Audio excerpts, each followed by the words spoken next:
Okay, we're on. Um, I will go directly in handing the mic to the two speakers today in this session. Welcome everybody and thank you for being so patient. We had a minor technical difficulty, but we sorted everything out, so we can start the session. Yes, hello everyone, good afternoon. Thank you so much for coming to join us in this session with myself and Lynn. My name's Caris and I'll be speaking with you today about evidence-based evaluation of work in areas of special needs and fragility. We'll talk a little bit more about what that means as we go through. But I'm just going to do a quick introduction of Connect Futures and of myself and the work that we do. And then I'll hand to Lynn, who will speak to you for a little while, more specifically on kind of evidence and evaluation in areas of sort of fragility, spaces of fragility. And then I'll be talking to you again after that about a case study based on our work at Connect Futures. Lynn, would you like to say hello quickly? Hello, I'm Lynn Davies, and thank you very much for coming, and I hope you enjoy the session. Thank you. So just a little bit of insight. It's my computer that's got the tech issue. So I'm currently working off a laptop that isn't my own and I don't really know how to use it. So my apologies if there's anything confusing going on. I've got this slide here, which we've taken from one of our sessions and we're using it to introduce ourselves. So as I said, my name is Caris and I work for an organisation called Connect Futures. Connect Futures is a community service organisation based in Birmingham in the UK. But we do lots of work all over the UK, including actually some international work, which we'll talk a little bit about, but not too much. But our work is primarily around building resilience to issues like violent extremism, issues like the exploitation of young people, whether that's exploitation via violent extremist organisations or via gang organisations or other forms of exploitation. Stuff we're hearing more and more about at the moment is financial exploitation of particularly vulnerable young people. So all of our work is about sort of preventing the exploitation of young people. And you can see from this slide, primarily we are an organisation that work directly with young people. We've worked with lots of young people, as you can see from the slide, nearly 200,000 young people over the course of the last 10 years. But we also do a lot of work with teachers and practitioners. Anyone really who works with young people or who works with communities is who we're interested in working with. And again, we work with those people to help us to help them to kind of develop resilience to harmful messaging, as well as develop resilience to exploitation as well. We do a lot of work online. You're more than welcome to follow us on our various social media platforms. I think we're posting about this event later today, but you can find us at Connect Futures on Instagram and LinkedIn and Twitter or X, I should say, and all the big other ones. We tell you a lot about the work we do in those online spaces. The main topics that we cover are the prevention of violent extremism. We do a lot of work on mis and disinformation. So we spend a lot of time talking about the online space and the harm that can happen in the online space. And we also do some stuff around racial justice and equity and gender equity as well. So if you have questions about us at Connect Futures, then please do ask. I am unable to see the chat, so if you want to ask in the chat, Lynn can sort of see that and keep an eye on it, so that we'll get to you no matter what, basically. I'm Caris, so I'm the head of programs and impact at Connect Futures. Basically, that means that I spend a lot of time designing and reviewing our programs that we run. They're youth programs and adult programs. And before that, I was a youth worker, so I've done a lot of work with young people in education settings and non-education settings. So that's enough about me and my tech issues and Connect Futures. And what I'm going to do is pass you to Lynn, who's going to talk to you about monitoring of education programs in fragile spaces. Lynn, the floor is yours. Thank you, Caris, and hello again, everybody. I'm just quite briefly, I think, going to start very broadly and talk about some of the issues in evaluation, evidence, in difficult circumstances. I think you'll find these is all linked together. So I'm going to start with a broad framework of all the problems that I've faced and others over the years doing monitoring, evaluation in fragile states, conflict states, states with all sorts of difficulties. And I think there's a tie-in with the case study, which you'll have from Caris around the very specific area of evaluation with young people with special needs. So Caris is in charge of moving on. So yeah, what's special is that what isn't monitoring the same. I'm just going to say some obvious things around what's special about monitoring in fragile contexts. One is the obvious complexity and the things that never stay still, even more than normal. You don't know when conflict's going to break out or what's causing everything. Right down to whether you've got electricity and water. So therefore, huge volatility in terms of impact. We were talking about this yesterday, about the issues of long-term evaluation. Anything can happen between some sort of intervention, some sort of program, and which seems to monitor quite well, but then anything can happen after that. Said, conflict breaks out, or ethnic tension, or religious tension, which can then completely undermine the sort of attitude changes that you wanted to see. So the data is always unreliable. I'll come back to that. And I think what's always important is suspicion and fear. People are always worried about losing their jobs. Do they have issues about being critical of government, of being critical of authorities, being critical about anything? And therefore they always, more often than not, give expected answers rather than say this wasn't quite right. What you have to do is uncover people's agendas. We found that with programs. Why do people go to a workshop? It's not necessarily because they want to learn things. It's because either they've been told to, or because they get a per diem, they get an allowance for going to the workshop. We actually called it the allowance culture at one point. So people would only do things if they could make a little bit of, understandably, money on the side. There's the whole issue about a theory of change. I think, Caris, you're probably going to say some more about that. But when you're trying to do interventions, it's about trying to change things. But mostly it's cast in terms of, people lack capacity, therefore we'll give them capacity. And that's not necessarily what you want. And then the whole question of how you deal with uncomfortable data when the donors really would like very nice things and say, yes, this project went really well. The project that we spent loads and loads of money on has gone really well. They don't want to hear the uncomfortable feedback. Thank you, Caris. Yeah. Let me give you an example, a case study of, we did a study with UNESCO, and they had 50 years of their associated schools, which you may have heard of. And these are schools all over the world that agree to associate with UNESCO and carry on the ideals for which they get some resources. And UNESCO wanted this evaluated, and they put a questionnaire to teachers on their perceptions of being an associated school. And it came under my category of great research disasters because nothing worked in terms of anything. All the results came back in 5 languages, 3 of which we spoke, but 2 of which we didn't. And trying to marry up responses on questionnaires that come back in different languages was beyond our capabilities.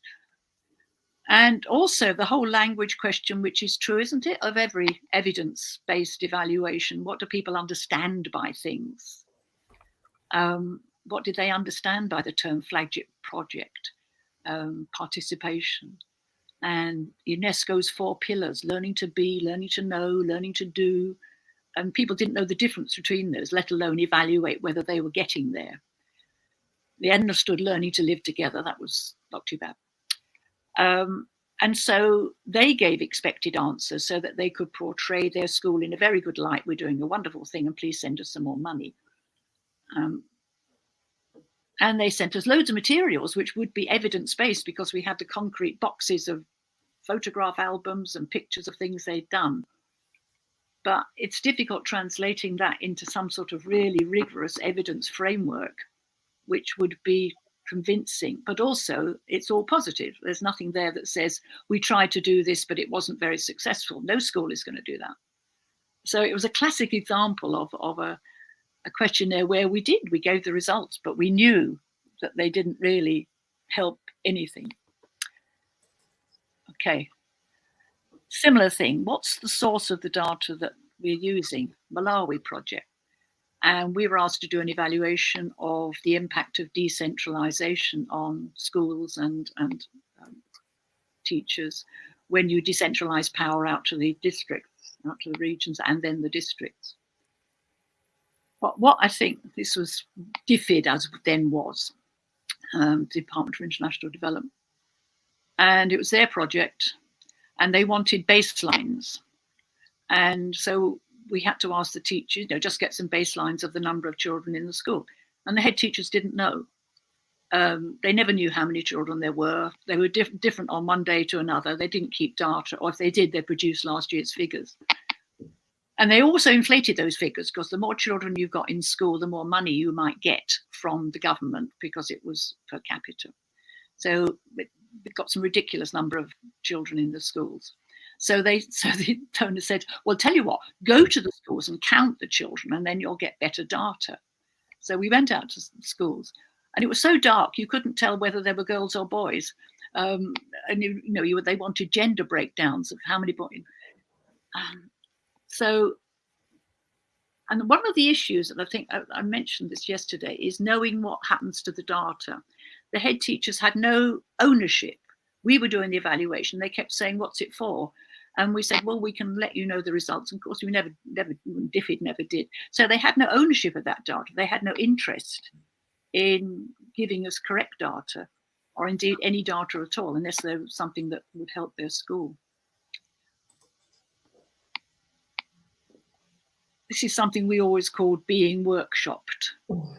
I went to a head teacher and said, what are you doing around education for democracy and social cohesion? And I don't know. He said, I haven't been workshopped on that.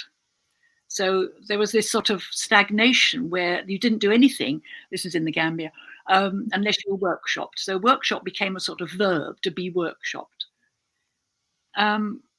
And that was seen as a result that if you got enough people going to workshops, that was a sign of success of the project, because you workshopped 343 people.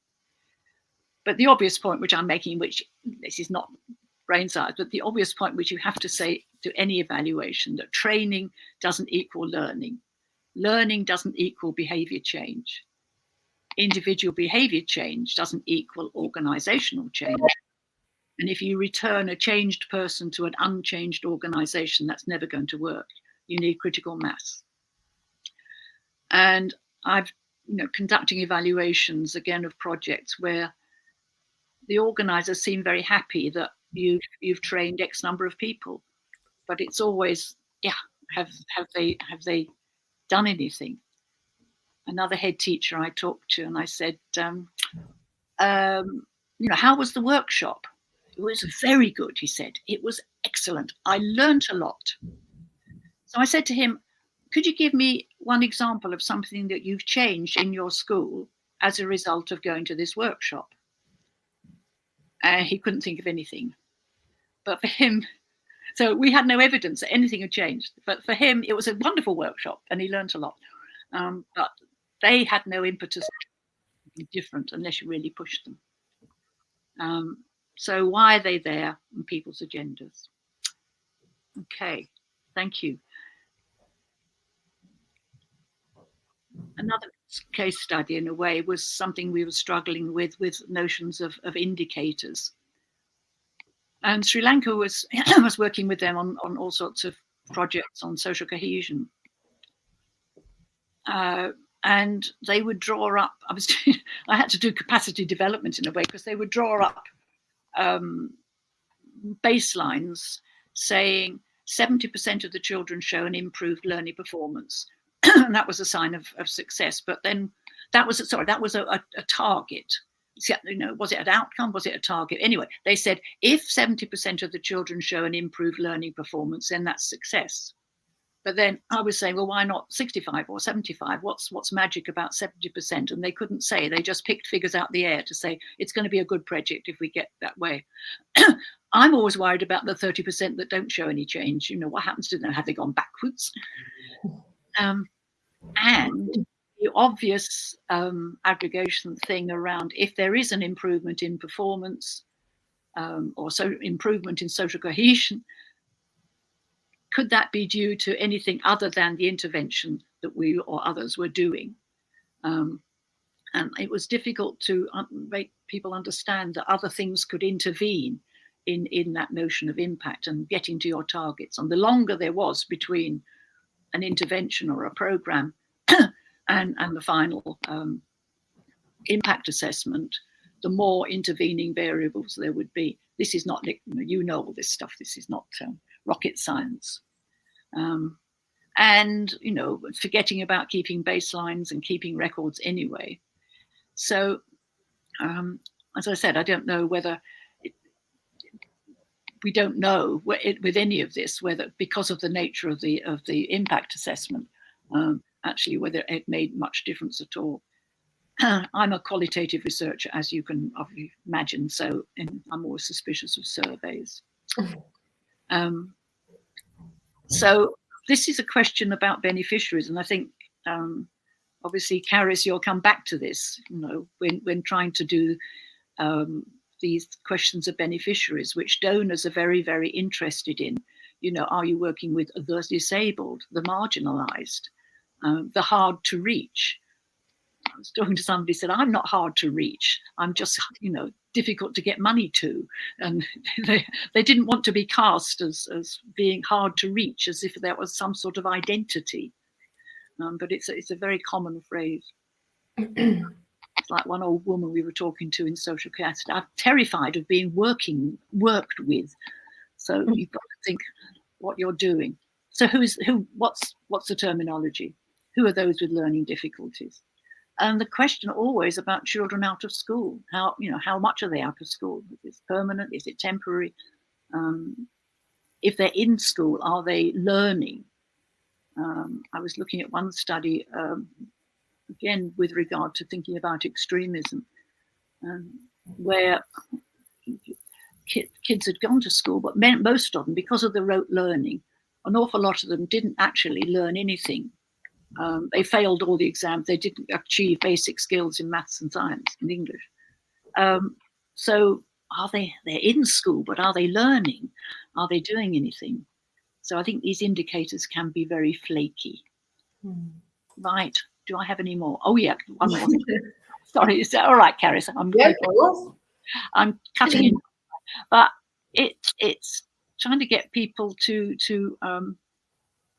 understand why you're doing surveys and impact evaluations. And I was in Ramallah, this is long before the conflict, trying to do some work on gender, which again, DFID wants to do, and trying to get data out of the education officials in the ministry. And, you know, just basic data about number of teachers to start with and where they were placed, and got this data. And I said to one official, you've said there were 7,462 teachers here. Could you break this down by gender? And he looked puzzled. And I said, men, women, you know, male and female teachers.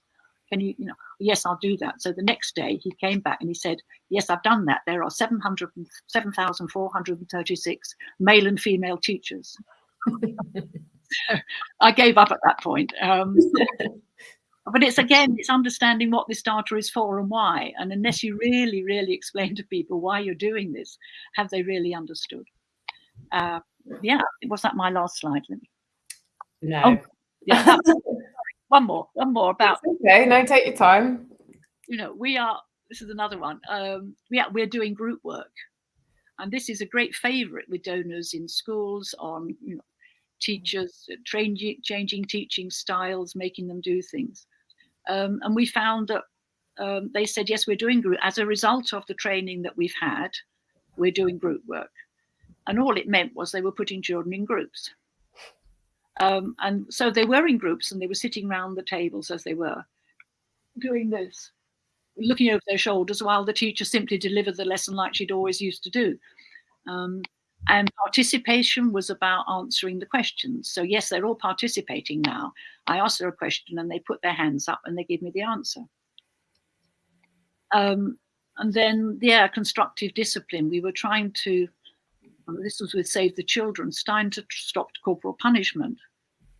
And other ways of constructive discipline, assertive discipline, all of these things. And one teacher proudly said in this survey, yes, she said, I've stopped beating the kids now. I just make them kneel on sharp gravel. And we all went, ooh. So, they didn't really understand the basis of why you didn't humiliate and beat children. They just thought they had to find an alternative to, it was the fan belt sometimes, things that you could beat children with. So always, that was it. Finishing now. I hope that doesn't sound too pessimistic, but it's trying to sort of warnings about looking at what is supposed to be evidence-based evaluation and trying to get underneath that about people's agendas for answering things. What do they want? How flaky is this data? Yeah. So that we can genuinely learn from the surveys, and the donors can as well. Thank you. That's lovely. Thank you very much, Lynn. I'm going to talk now probably for about half an hour, and I'm going to be, I would say I'm going to be sort of extremely honest about the work that I do at Connect Futures and some of the mistakes that I've made when looking at evaluating a project. So I'm sort of going to build on a lot of the themes that Lynn has just brought out, and I'll sort of touch on them as we go through. But basically what I'm going to do is tell you a story about one of our programs and how we evaluated it and why I think that evaluation was lacking or lackluster or needed work and what we did as a result of it. So like I said, I'll be talking for about half an hour. If you have questions, please hold them to the end and Lynn and I can kind of jump in and answer them together. At that point, I'll be able to stop showing my slides and show and see the questions and hopefully yourselves as well. So my section is a case study, and I've sort of, as I say, very honestly, titled it Learning from Our Mistakes. So I'm going to tell you a little bit about a project that we designed at Connect Futures and ran with some young people in London. Now, the project was called Fake News, Extremism and Truth. The project was actually based on a one-off assembly session that we've been running for a long time now. And I think that, again, when we think about kind of entrenched impact and building impact over time, one of the main things we felt about our initial program, which we think is very good, the Fake News, Extremism and Truth Assembly, one of the initial things about that is that we wanted to do it for longer. We wanted to spend more time with young people talking about these really important issues in order to make sure that the learning and the experience they were having was becoming kind of more entrenched knowledge and more entrenched behavioural change. And so we applied for some money and we worked alongside the Mayor of London's office to deliver a project, an extension essentially of this project that we've been running for quite a long time. There's some information on the screen about the project that you can see, but essentially the program was a 4-session program where a facilitator would return to the same institution 4 times over a month, so once a week over a month, to develop a rapport with the young people, as well as sort of building on the learning objectives of the project. So the learning objectives of the project are essentially to build resilience to misinformation and disinformation that can be gateways into extremism, especially in the online space. So it involved looking at how easy it is to construct fake news, how easy it is to debunk fake news, or how difficult it is sometimes to debunk fake news, looking at some examples of mis and disinformation that have been exploited by extremist organisations for recruitment purposes or to generate more hate and to generate violence. So it was sort of a very intense, in-depth programme over the space of 4 weeks, and we'd spend about a couple of hours each time with that group of young people. This is how the project was designed.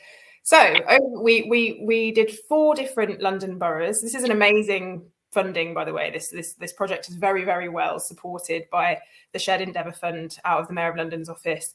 So they supported us to run across 4 London boroughs. I can't remember exactly which ones they were, but they were different areas of London, basically, over 4 sessions, all activity-based, experiential learning, discussion activities, role play activities, this type of thing. Sometimes the young people were literally creating fake news and fake headlines and trying to convince their partners that these headlines were true, and then sort of evaluating how easy or difficult that was. And what's really important about this project to say is that we were supported by the Mayor of London's office to run what I think is a very comprehensive evaluation project. So the project was additionally evaluated by colleagues within MOPAC using a pre and post Likert scale survey. So the survey asked things like, to what extent do you feel more confident in recognizing fake news? How much more likely are you to report fake news as and when you see it? Things like this. And the whole truth, according to the participants who filled in the survey, is that this program went really, really well. We did really well when we were working with these young people. So we surveyed 150 young people, and we found out that 90% of those young people had a better understanding of what misinformation and disinformation is as a result of taking part in the session. We decided that 85% were more likely to report fake news if they spotted it online. So again, excellent. And this is indicating behavioural change. So we were pleased to see that. And then we also decided, based on the survey results, that 90% of our participants felt confident that they could identify trustworthy people in their lives. Now, this is a really big thing for us, especially if it's a young person who might not necessarily trust their own instinct or their own gut when they're presented with concerning or problematic content. We want young people to really understand who they can rely on in their own lives to help them make those decisions. So according to these surveys and according to the evaluation of this project, we did really well. We did really, really well. In fact, we did do really well. I believe it was an excellent project. But is this the whole truth? I guess you can all sort of suspect that it isn't the whole truth based on my introduction to this case study, which was that we needed to do a little bit better on it. It was, in fact, not the whole truth, and I'll explain to you a little bit why.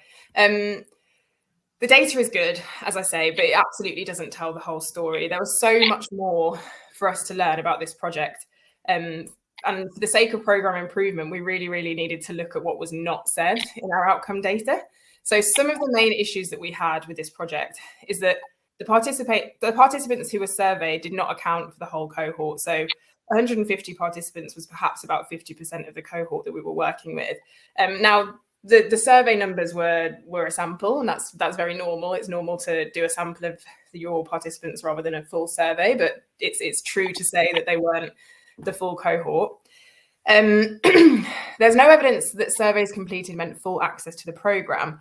So what I mean by this is that just because young people completed one of the surveys doesn't mean they attended all 4 of our workshops. They weren't surveyed after each workshop, and they were only surveyed after the final workshop. And so if the young people happened to be there on the 4th workshop, they filled in a survey, but it's possible that they weren't there for the first 3. And so they were sort of thinking, okay, like, I don't know what this is about, but I'll fill in these boxes and I'll tick in these boxes. That's fine with me.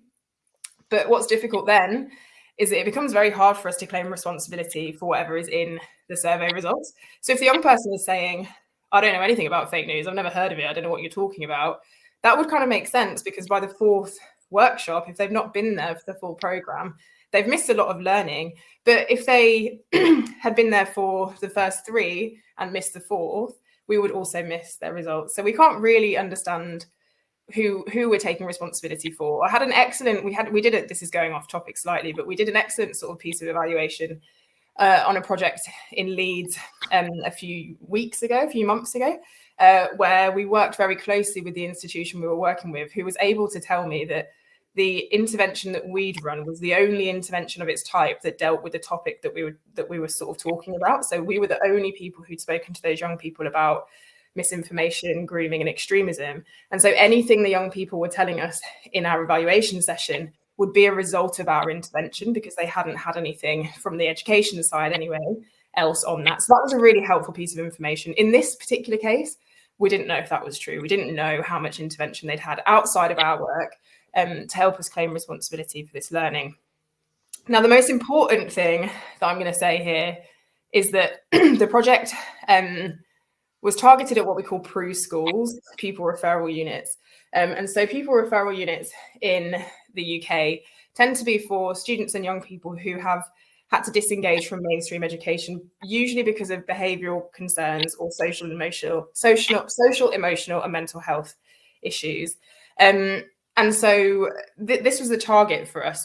This is where we were ideally targeting for the fake news, extremism and truth workshops. But what we were finding often when we arrived at the institutions is that the young people we were presented with and the young people we were working with actually had very high and complex SEND needs, special educational needs or disabilities.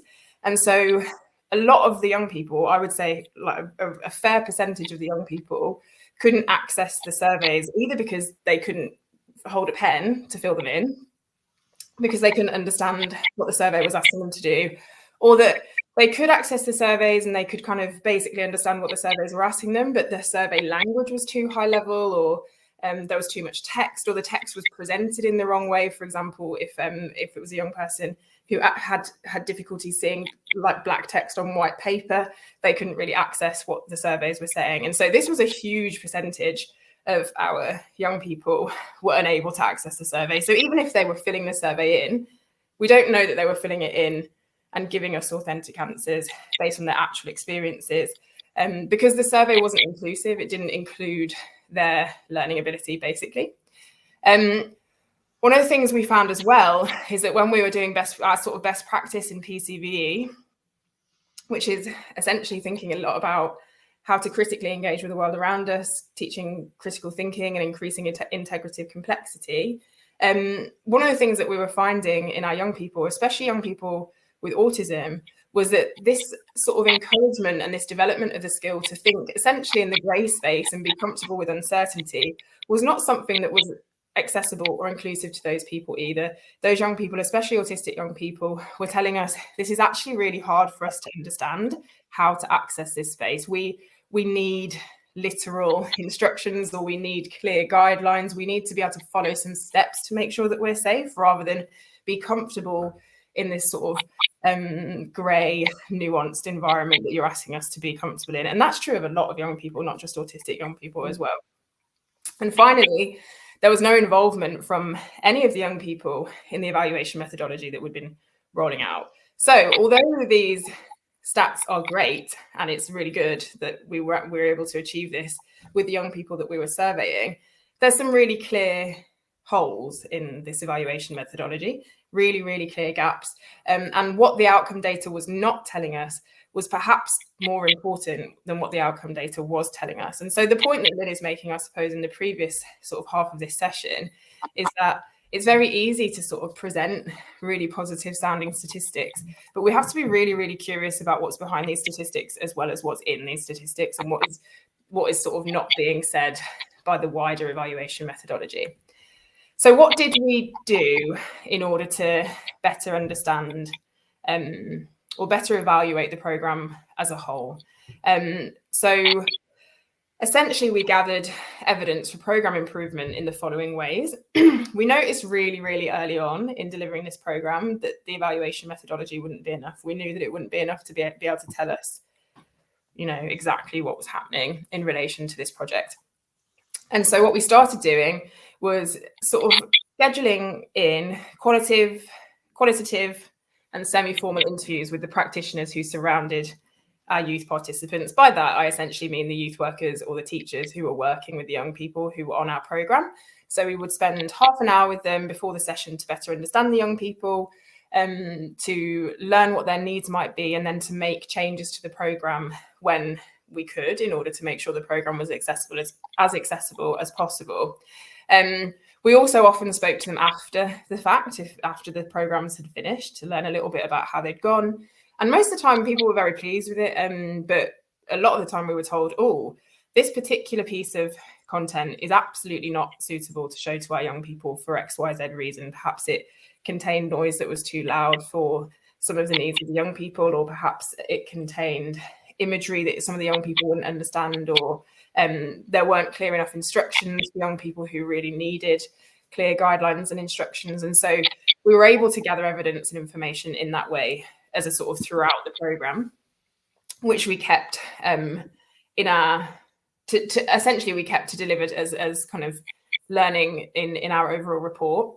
We also, and this was critical, really, really important for us, did post-session interviews and feedback forms with our trainers. So who was going into the school on our behalf, Connect Future's behalf, and talking to these young people? What were they saying about what was happening in those sessions? So we very quickly learned again that, I mean, Malik, our facilitator, our main facilitator on this project, came to me and said, the session went really, really well. This was the first session. The session went really, really well. I loved the young people. They were amazing. But sort of 80% of them were non-verbal, didn't have speech as a communication tool. And so this session, which was about asking questions of the young people and doing communication activities, creating fake headlines and sharing them with one another, immediately, most of the session doesn't work for those young people. It's not an inclusive session. And we learned that very, very early on. And so Malik was able to, alongside myself, develop different content for young people who did have these needs. But, you know, we were learning this very, very sort of early in our program rollout. And then finally, we conducted, when possible, interviews with youth participants. So this is young people who are engaging with us. What do you think of this? How could it be better? What are you learning? What would you like to learn more of? And looking for what they were saying and the gaps in what they were saying. So various learnings emerged from this particular experience. And the main things I think that came out of it is like what the young people were saying shows me that there was a huge need for kind of scaffolding to learning. We can't just sort of talk about critical thinking, give some guidance on critical thinking and then expect our young people with some practice to be able to do it. We needed to be much more scaffolded. We need to basically provide much more opportunities to help our young people understand what we're talking about when we're talking about critical thinking. And I do have a slide on that, which I'll show you if we've got time a bit later. But essentially, when we're talking about, you know, critically engaging with a piece of online content, for example, we might ask the young person to think about, where are you seeing it? Who is saying it to you? How is it making you feel? Why would they want you to feel that way? These are the sort of critical thinking questions that we encourage young people to answer. But a lot of the young people were telling us, we need help answering those questions. So when we're saying, who's saying it to you, give us some options. Is it a friend? Is it a family member? Is it this website? Is it on that social media platform? And show us those options, not just by saying them to us, but by showing us in images or by writing them on a piece of paper and allowing us to pick from them, not just relying so heavily on verbal communication. So one of the main things that we found as well is what we were calling high complex needs of some of the young people that we were working with. So primarily, a lot of the young people we were working with were autistic. Some of them, as I've said already, were nonverbal. Some of them had sort of mobility disabilities. Some young people had difficulties hearing. And so again, we were learning through this particular experience, which is not the main evaluation methodology at all, or at least not the one that we were being funded to do. We learned that there was so many different needs in the room and that we needed to really, really do a lot of work to make sure that we were becoming an inclusive organisation. We also found that what I thought was a 2-hour session that was happening 4 times over a month was actually more like 20 minutes, because a lot of the young people were arriving late, or a lot of the young people, because of mobility difficulties, were getting in and out of the room, and it was taking a lot of time. And so the actual amount of learning time that was happening in these sessions was far closer to 20 minutes than it was to 2 hours. And so we were thinking, okay, how do we need to reorganize these workshops in order to make sure that the young people can access them? And then finally, and I think this is really important and doesn't necessarily come up enough when I'm talking about kind of prevention of extremism or PCVE best practice, is that the young people were quite scared of what we were talking about. For a lot of the young people, this wasn't something that had been actively discussed in a classroom setting before, especially the young people with high complex needs. And so when we were talking about exploitation, or we were talking about violence online, a lot of the young people felt quite frightened because we weren't really preparing them for it in a way that we needed to when they had the needs that they had. So we learned a lot of stuff, and we learned that we were making a lot of mistakes, basically. And so what we wanted to do was essentially develop new theories of change in order to make sure not just this program that we ran, the 4-week fake news, extremism and truth program, but all of our programs were better. And so some of the questions that we were asking in these theories of changes that you can see on the screen here. So what is it that we wanted to be changed? Well, we obviously wanted to create a more accessible program that could be made, that could be more holistically evaluated for its outcomes. And we also wanted to ensure that we were not applying PCV best practice out of its context. By that, I essentially mean we're not just assuming that young people can access the PCV best practice like critical thinking and having difficult conversations, developing integrative complexity, if that's not a thinking style that comes easily to that particular young person. And really importantly, I think, is we wanted to ask this question around how are we going to make this change occur? And it's not just about me redesigning the slides, which is something that I do have to do and I have been doing. But it's so much more than that. It's so much more than what we've had to, than just changing up the project itself. There's a huge amount of process overhaul, which I'll talk about in a moment, which included kind of extensive staff training, new and expansive research into especially things like neurodiversity and critical thinking, reworking of our external evaluation methods. So working alongside the Mayor of London's office to say what we gave to our young people last year isn't going to work again, and how can we make sure that we're meeting your requirements as well as our young people's requirements, as well as the redesign of programme activities and also the project outcomes as well. So if we're trying to place outcomes on a group of young people that those outcomes will never work for, how can we make sure that we're developing inclusive outcomes? Again, linking a lot to what Lynn was talking about earlier. If people aren't sure why we're doing this, or people aren't accessing or don't engage with the particular outcomes that you're interested in, why might that be, and how can we work with those outcomes to make them better suited to the cohort that you're working with? So the process stuff is something that is really, really important. And Lynn and I actually spoke with Kai about this. I'm just keeping an eye on the time, sorry. Lynn and I spoke with Kai about this, about how when you're doing effective evaluation and you're learning lots from your evaluation, it's not just about changing the project that you're working on, it's about almost an entire sort of upheaval of your processes as well.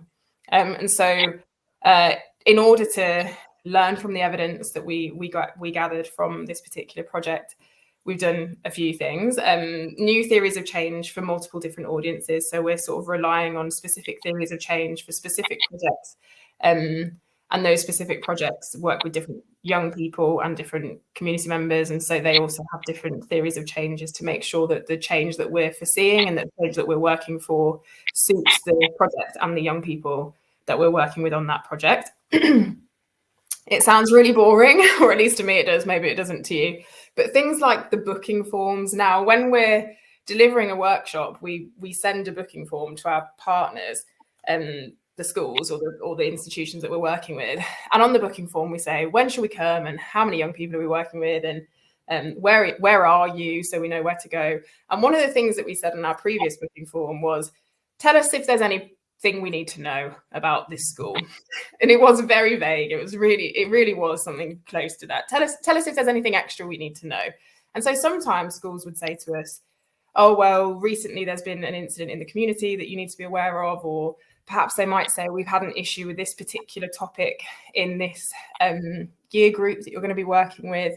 But most of the time, the schools didn't really say anything. And that's because that question is so vague.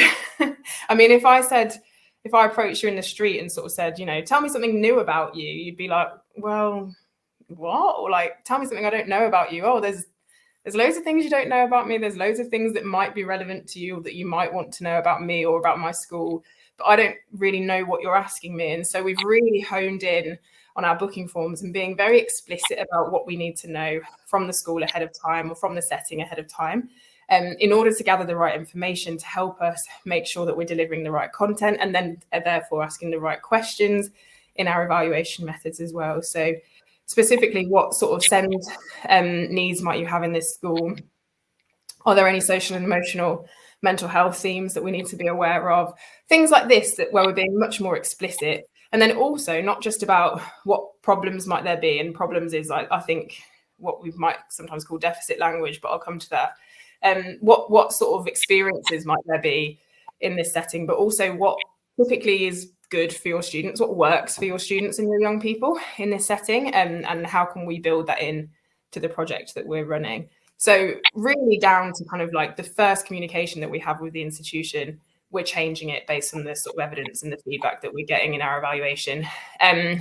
We're increasing our staff training from director to designer to facilitator to make sure that we're all trained in more inclusive practice, creating digital solutions. So based off the feedback that we're too chatty, and this is I'm maybe not taking that feedback on in this particular session, but we're creating images to help children and young people learn about the issues that we have. So gaming kind of images and emotion type images to help a young person say, I feel this way, or I feel that way in this space or in that space. And so there's alternative ways of having conversations with young people who might have more difficulty with kind of what we might consider to be kind of typical communication styles, talking basically.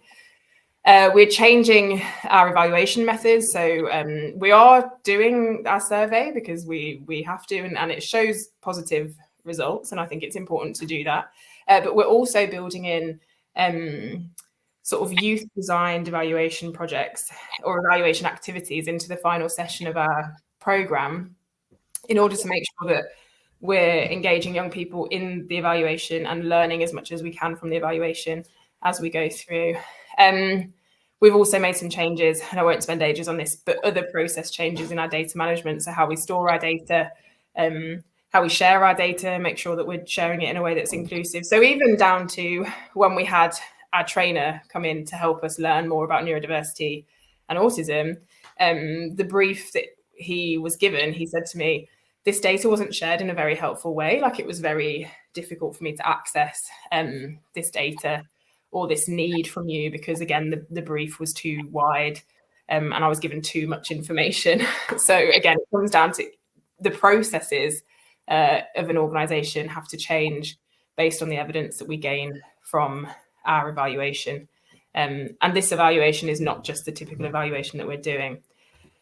So I think I've got a bit more time. Yeah, I've got about 5 minutes. I'm just going to show you a little bit of stuff that we've created to, I guess, help train our staff in more inclusive practice, basically. So like I say, I'm not going to spend ages here because I want to make sure that we have time for questions at the end. But one of the things that's really, really important when we're dealing with or working with young people with social, emotional, and mental health needs, or SEND, so special educational needs or disabilities, is thinking really critically about the language that we're using. And this is true across the board. And Lynn sort of mentioned this in the first half of the session.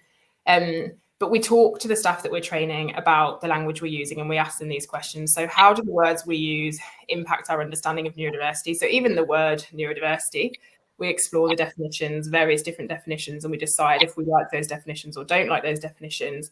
And what do those definitions do when we use them in our day-to-day practice, especially when we're working with young people who might be sort of, I guess, categorized as a young person with a neurodiversity.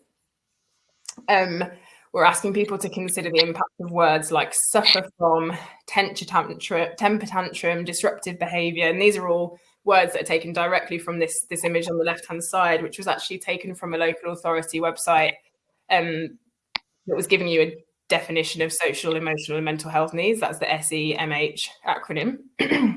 So what do the words like that do? They create kind of a feeling of deficit, a feeling of problem. And how does that feed into the experience of those young people or those communities? How might it leave them feeling? And how can we watch the language that we're using and learn from those feelings that are being reported? What stories are being told about individuals with SEND or SEMH through the use of this language? And in what ways might this contribute to vulnerability? So we try to be very, very active in how we talk about these experiences in the young people that we're working with in order to, I guess, create inclusive programs, create inclusive practice. So when we're delivering these programs, our practice is more inclusive because we're thinking about the language that we're using. And so some of the language here that we've heard, I've definitely heard it in my time working with young people. I challenge people to think a little bit about it. So the first statement, I'm really struggling to work with that young person. They are disruptive and challenging, versus that young person's behavior is so disruptive and challenging, versus that young person is behaving in a way that is challenging me. And so what's the difference between those three statements, and how would using one of those three statements leave your young person or your young people feeling, as opposed to any of the others? I mean, the first statement is obviously an identity level statement where that young person is being labelled as disruptive and challenging. And this happens a lot when a young person has a special educational need or disability or a social and emotional and mental health need. And so we really want to move away from that when we're working in those spaces, so that we're not sort of categorising or labelling young people as something that sounds opposite, that sounds like a bad thing, especially a bad thing for us. That young person's behaviour is so disruptive and challenging. This is something that I hear a lot more, and I still challenge people on it because I think it's important to think a little bit about their behaviour versus our behaviour. Obviously, this isn't labelling a young person as disruptive and challenging, it's more labelling their behaviour as that way. But the final statement, that young person is behaving in a way that is challenging me, is perhaps more accurate to what's actually happening in those spaces. So if you're presented with a young person who is unable to engage in your content, that behaviour that they're exhibiting is challenging you as a practitioner rather than them being the problem. And so how do we as practitioners create an inclusive environment for that young person to engage in what we're doing? It's a little bit like if you're a person who uses a wheelchair and you arrive at a building and your meeting is on the first floor, but there's no lift. That environment is disabling your access to the meeting. And so what we're really saying is, how does the environment that we create as practitioners disable young people from engaging in our content? And if it is, what can we do about it, basically? So this is sort of part of the content that we've developed to make sure that we're creating and training inclusive practitioners, as well as obviously giving information around things like autism, ADHD, different spectrum disorders, social and emotional mental health needs, and recognising when we're talking about those where deficit language might be featuring. I'll spend a little bit of time on this, but again, I'm not going to spend ages here because I've kind of already sort of hinted to this. But this is really how we talk to practitioners about teaching critical thinking or engaging in critical thinking with different audiences. Critical thinking is really helpful and is really important. It's also really difficult. I think as an adult, sort of engage, me and Lynn were talking about this earlier, but as an adult sort of engaging in content related to international conflict, you have to be really, really active in critically engaging with that content. So asking the questions that you need to ask of it, recognising agendas, recognising when the content is dangerous and harmful, and kind of removing yourself from it. That is a very difficult thing to do. And we rely on critical thinking as a tool, and it is a best practice tool, but we do rely on it very heavily when we're working with young people. And sometimes we need to be very, very prescriptive in how we teach it, because what we really are asking people to do is occupy a space where they're uncomfortable with different realities being true, and being open to different realities being accessible, at least. And so when you're working with young people or communities who maybe an autistic young person who has a very literal way of thinking, or a literality-led thinking type, they need something to feel like this happens and then this happens and then this happens and then this is the result. It's why often a lot of autistic young people spend time in gaming spaces, because you press a certain button and something happens, you know what's going to happen, or you turn a certain corner and you can expect something to happen in that game because you played it before. It's sort of very regimented in terms of how you engage with that content.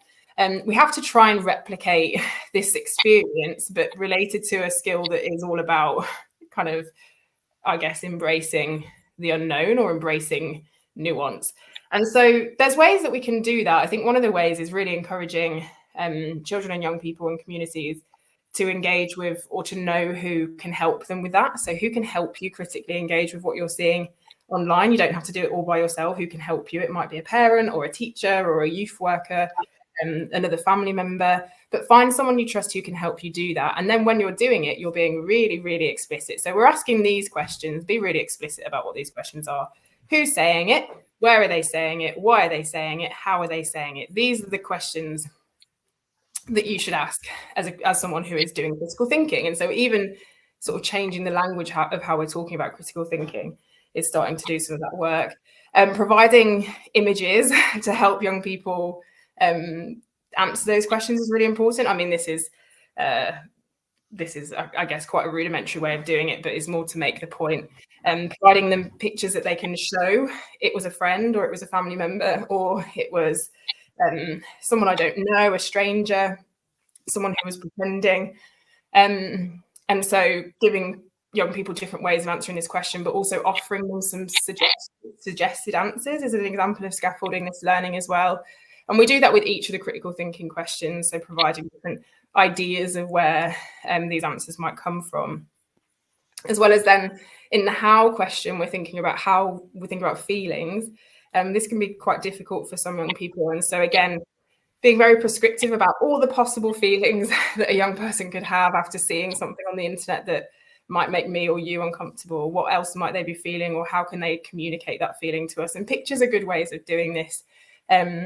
Writing, drawing for themselves as well can be important and helpful. So this is one of the things that we do when we're talking about critical thinking and neurodiversity specifically. And then I've got some stuff on difficult conversations, which I won't spend ages on, but essentially making the point around kind of sensory distraction and difficult conversations. So a young person, or anyone really, myself included, I mean, I'm delivering this training in a house that isn't my own, on a laptop that isn't my own, and with noises that I don't recognize, and it distracts me, but I'm able to stay focused on this presentation because that's how I can think. But being aware of that becomes really important, I think. So one of the things that we challenge people to do is like have a look around them and tell us like where you are and how it feels to be in the place that you are. So what can you see and hear and smell, and do you know the people around you, and are you on your own, and how might it feel to be on your own, or how, if you don't want to talk about your own feelings, how might it feel for a person to be on their own in this situation? So really what we're asking people to do is consider how an environment is distracting during a difficult conversation. How can we create environments that are less difficult, essentially? We do the same thing about emotions. And so I give this example of, this actually happened to me in an old job, where a boss said to me, right, I need to talk to you about something really difficult, and I don't really want to talk to you about it, but I don't have time now, so I'm going to do it next week. So you're just going to have to wait until next week, and then we'll have this difficult conversation. So then the whole weekend, I'm thinking, oh my goodness, like what's going to happen, and how that emotion contributed to my experience in that conversation when it actually happened is that I didn't really remember it, because I was so distracted by my own emotions and the environment that we were in, that I don't remember what was happening in that conversation. And so when we're working with young people in communities, especially young people in communities with neurodiversities, say like autism or ADHD, this is quite common for young people, need an environment that feels familiar, that doesn't have a huge amount of distractions in it. By distractions, I could literally mean the sound of a door opening and closing outside, or someone scraping their chair, or if it's an online environment, sort of background noise can be quite difficult. And so if those distractions exist, those young people, community members, are not going to learn from the conversations that you're having, whether that's a difficult conversation based on a behavior that we've decided is concerning, or if it's just a session, a learning session about mis and disinformation. If there exist these distractions, both emotional or environmental, then we can't guarantee they're learning in the same way. And so this is what we're teaching in these sessions as well. And when we're doing our bookings and when we're doing our processes, we're asking these kinds of questions so that we can kind of make sure that the young learners and the young people are set and ready to go for the session that we're working in. what can the young people expect? So if we're having a conversation or doing a learning session, how long is it going to be? What's going to happen at different points in the session, or what's going to happen at different points in the conversation? What are they going to do afterwards so that they feel in control of the conversation? So it's only going to last for a certain amount of time. You know what's happening afterwards because you're kind of in charge of your life. And so giving that young person the sense of agency back in both the experience of the session or the experience of a difficult conversation can be really helpful. We talked a bit about sensory distractions and questions that you're going to ask or topics that you're going to cover. One of the things that's really important is in all of our sessions moving forwards, it sounds so simple, but in all of our sessions moving forwards, we have topics that we're going to include, the amount of time we're going to spend on those topics, and then also the types of engagement that might happen in those topics. So are we going to ask you questions? Are you going to be drawing? Will you be working in groups or pairs or on your own? What can you expect from these conversations? What can you expect from these sessions so that the environment is ready for young people to learn best as possible? So all of this kind of design of projects and all of this sort of new practice, which for a lot of people is not new practice or it's sort of old practice. This has all come, all of this learning has come because we didn't ask the right questions at an evaluation like months and months ago. And so we've really tried to develop all of our practice, not just this project, but all of our practice in order to create sessions, programs, environments that are inclusive to all of the young people and the community members that we work with. So I think where I'm stopping talking now, it's 2:10. I'm going to leave it open for questions. We have about 20 minutes left. I have to leave bang on 2:30. So I'll have to be a little bit rude and escape then. But I'm going to stop sharing my screen so that I can hopefully see you all again. I mean, I don't know if I can see. I can see Lynn, which is nice. I may be the only one left. Yeah. Oh, okay, fine. No, it says there's 14 people here. So I'll get, if we give sort of a couple of minutes, if people want to have questions or even comments, then please do. Hello, everybody. Thank you for this valuable presentation full of insights. I just want to remember to the people in the audience that they can use the raise hand option that they have under the speaker view. It's on their image, and we will give them the mic so we can also have a discussion if you want. And I see a lot of people with that might have interesting insights. I see people with background in law enforcement, so maybe they have some questions or they want to add something. The floor is open to everybody. We have here a question. Yeah, I've just seen it in the chat. The right approach to evaluation is important, and unfortunately still for many, evaluation equals survey. And as your example showed, this is not always a successful path. Completely agree. Completely agree. I mean, we're trying really hard in all of our programs, and we have been for years. I think I've told this story as if we've only just realized that surveys are not enough. That's definitely not true. And Lynn's done a lot of evaluation work for us. But I think the case study that I spoke to you about showed that very acutely. It showed us that just wasn't enough, and we learned that very, very quickly. So we had to develop new evaluation methods very early on in that session. Thank you for your comment. Thank you. Yeah. Yes, the survey is not enough. No. Well, it's a snapshot, isn't it? Exactly. And I think that in that session, in that project, the MOPAC project, it told us some really great stuff. But what it didn't tell us was kind of what was more valuable to me when I was designing how to make our project better. That's, I think, the main point that I wanted to make, really. Oh, you can see my partner in a little kilt when he was a baby down here. I didn't realise you could see that. Any other questions or comments? No feedback. How was it for you? Yeah, tell us that. My driving. I sometimes speak too quickly. I'm sorry if I did that. Yeah. There's some law enforcement people here.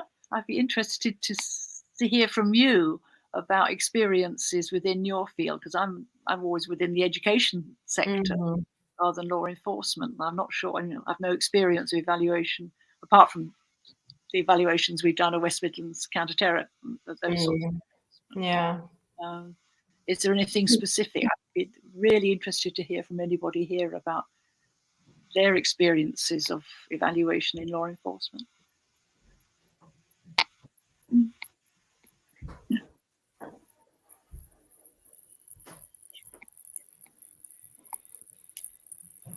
Use the raise hand option if you want to join in. So anybody who wants to join in discussion, we have the floor floor open.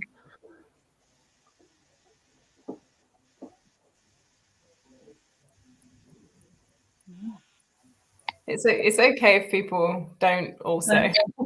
I'm talking about being inclusive. It's sometimes people don't want to talk. Maybe if we give it like a couple more minutes, and if not, then we can maybe wrap up a bit early.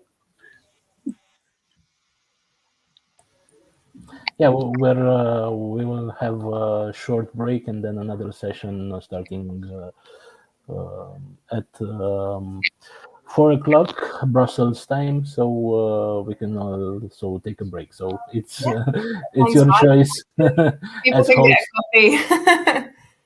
Thank you for this beautiful presentation. Thank you, both of you. Thank you for having us. Much appreciated. Thank you.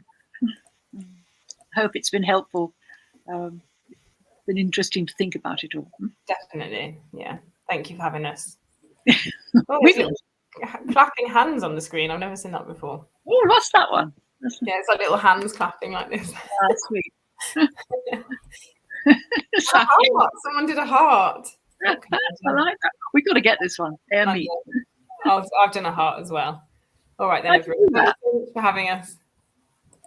I want to do a heart. How do you do that? You click on the little smiley face at the bottom where it says reactions. Okay. There we go. Oh, I see. Yeah. Lovely. Thank you very much, everyone. Yeah. Thank you. Bye. Bye.